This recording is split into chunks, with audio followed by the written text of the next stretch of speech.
Hey everyone, my name is Corrina from Soundiron, and today I will be sharing with you a composition I made using the Jewel Runner. As I was playing around with this library, I was reminded a lot of pixel art, pixel video games, and so I decided to lean into that aesthetic and create a demo that kind of had a outer space, cyberpunk kind of vibe to it. And so let's take a listen first, and then I'll share a little bit about the thought behind it.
So I'm going to break down this composition into 3 pieces.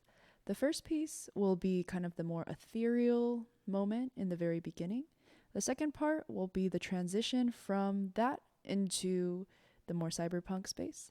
And then the third part will be the more rhythmic section. But before we dive into the 3 parts, I kind of want to take some time to talk about the macro scale of where I was going with the piece and sort of the structure of the composition itself.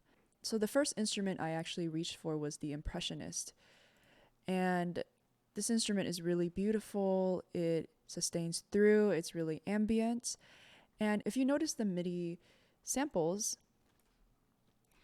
you'll see that there's kind of a variety of lengths and articulations. And I kind of use that as a springboard to how I wanted to design the song structure. In the beginning, you'll see that it's a little bit more sustained.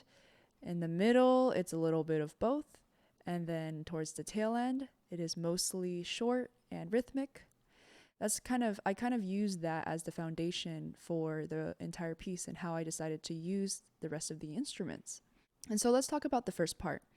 The first part, as you can see, there's actually not much going on except the impressionist and then sweep leg MW for a hot second. I wanted to create an ethereal space where you can just soak and just be. And sometimes less is more when it comes to those kinds of things. When there aren't a lot of instruments roaming around, sometimes that actually brings you to the center a little bit. And so this is what the impressionist sounds like in the beginning.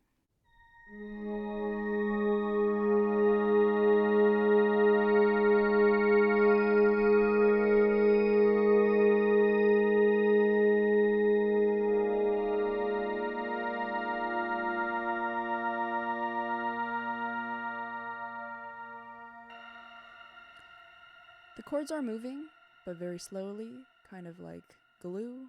I like to imagine what feeling I want to convey when I'm making stuff. And so I kind of imagine this as the sunrise, or when the sun just peeks out into orbit and you notice it for the first time and it's super glorious and epic.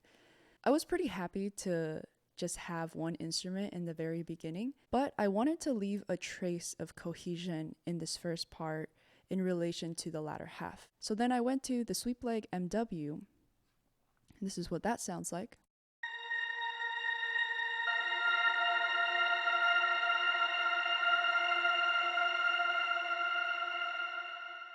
I put a reverb on it so that it feels a little bit farther away and that it's melting into the distance.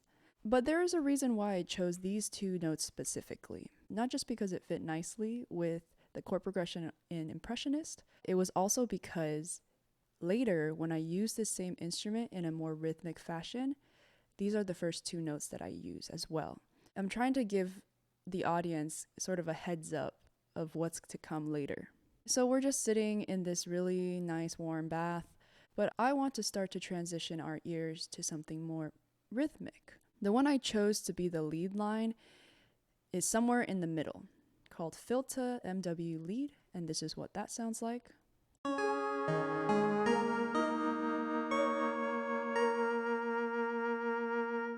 They're still sustain, but it's definitely not as mushy as the Impressionist, and so you can make out the melodies a lot more clearly.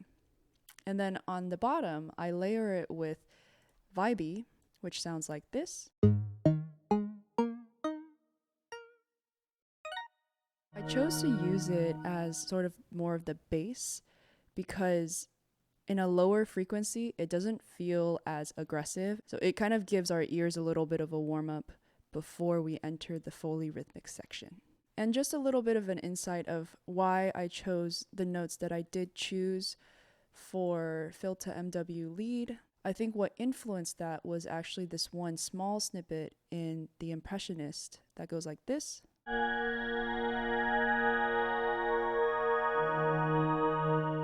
It just felt like a nice pickup to some sort of small melody line. So when I play The Impressionist with the other two instruments, it sounds like this.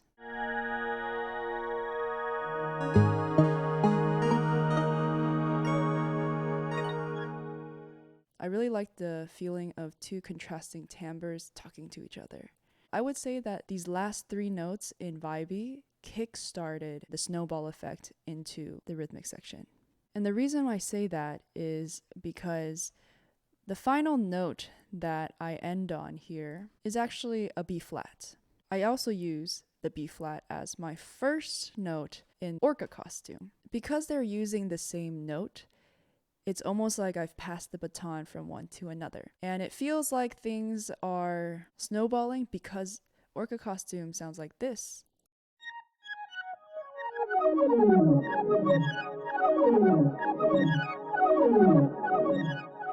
First thing I did was a panner, and then on top of that, I added crystallizer, but it mostly serves as a reverb, and on top of that, I decided to automate the mix from more dry to about 50% in the mix. I wanted to make this instrument feel like it was going somewhere, and it was going somewhere far, far away. The notes itself have a very downward motion. It just makes us feel like we're spinning downwards. The next thing I did to beef up the transition was I introduced a bass. I used wide pad to do that, and this is what that sounds like. I played around with the stereo width of this instrument, starting with just 100% and then eventually widening out to 250%. I wanted to give movement to even the bass for it to suddenly make the environment feel a lot bigger. I used a zinger to create a makeshift riser. It sounds like this. And I also used Sweep Leg MW to create a gliss. And so when you add all of that together,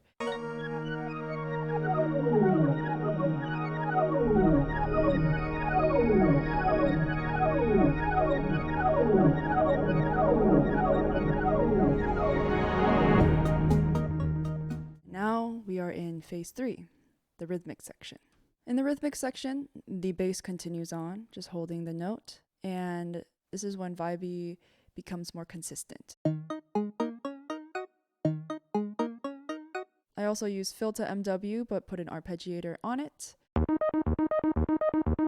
In this case, I added Devil Lock, and then I also added Microshift, so that it wasn't as sparkly and pretty, but that it had a little bit more of a bit crushed texture to it.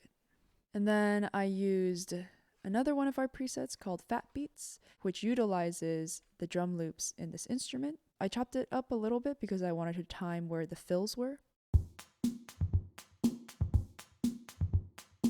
And then on top of that, I thought that it wasn't crunchy enough. And so I duplicated it, and then I found a cool preset on Retrocolor. And then I added just a few little interjections here and there, and I panned it left and right. And then I felt the need to put a more fleshed out melody line.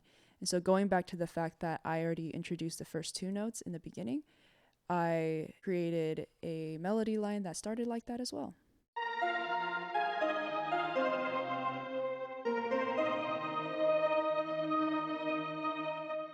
And so with everything put together,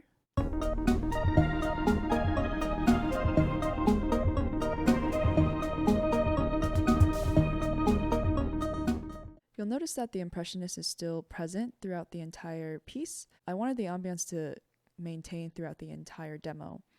And so the way I went about it was I just lowered the volume when it came time for the rhythmic section, just so that it kind of feels like we're still in the same room, we're still in the same song, we haven't fully shifted to a different space.